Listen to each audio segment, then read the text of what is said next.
how to turn on the backlight of your keyboard on your PC.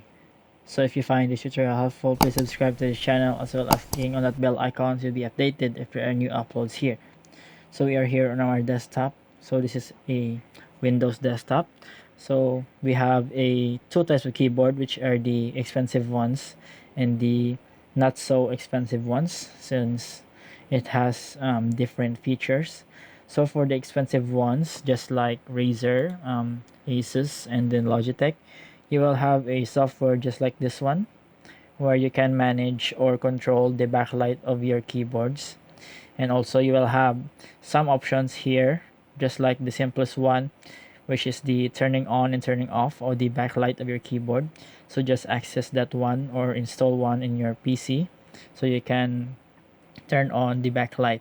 So another one for the um, cheap ones or the not so expensive ones is it has a button right here which you can turn on and turn off the light of your back or the backlight of your PC. So I hope this tutorial helps. Thank you for watching.